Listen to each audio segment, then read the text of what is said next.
With the 25th pick in the 2013 NFL Draft, the Minnesota Vikings drafted the most highly sought-after cornerback in the draft. Before the draft, they were willing to trade up with quarterback-needy teams so Xavier Woods would not fall to them.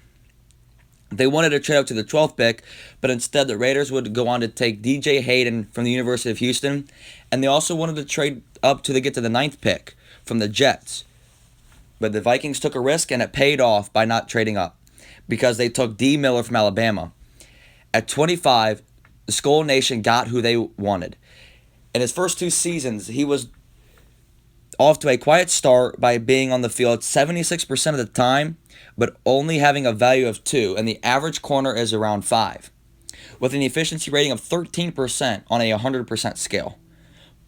But then in 2016, he would break out and have a rating of 6, and an efficiency rating of 68, and the average corner is 50. He would also make the Pro Bowl for the first time with a career-high 5 interceptions and his only career touchdown to this date. In 2017, he would have a career year, would be an All-Pro alongside with a Pro Bowl, with a value of 11, the highest in the NFL of any secondary back, and the efficiency rating of 81%, also the highest NFL since Darrelle Revis in 2012. But after 2 really good seasons, he would fall off a cliff in 2018. Fall off a cliff, having an efficiency rating of 11.2%, and in 2019 having an efficiency rating of 14.6%, and being labeled one of the worst cornerbacks in the league this year, while also getting burnt at least once per game in a low light reel, still made the Pro Bowl in 2019, being the only quarterback to have a lower than a 15% efficiency rating to make the Pro Bowl in NFL history, since being recorded in 28 by Pro Football Focus. So what happened to Xavier Rhodes? I think a lack of ball hawking ability and slow reaction time as a cost, not being able to force turnovers and give that Vikings offense the ball more as a number 1 corner. It also shows a lack of effort off the field and on the field, being labeled as a sleeper in the film room. And so after reading, this is like a freelance talk now, after giving all the facts and information about his career and how he was one of the best cornerbacks in 2016 and 17, after his first 3 years, 2.5 years, he was really bad, which is expected. Usually young corners do not succeed. It is a given. The only one in the past 5 years that really succeeded in their first year was Marshawn Lattimore. And then 2018, Tre'Davious White.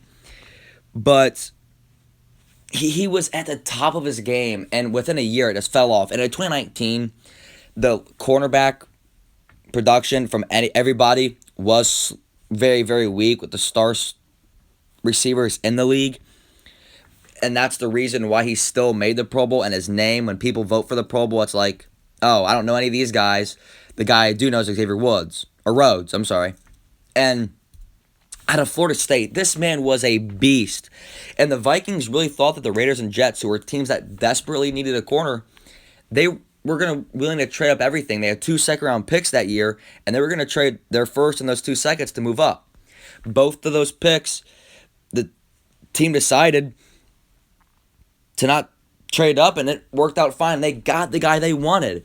And now he's a free agent at the end of the season, and they're more than likely gonna not practice squad him, franchise tag him, and which will still cost him around $13 million. But in the open market, he'll probably make 10 to 12, and a team that could sign him is probably a team like Oakland at the point, or Philadelphia.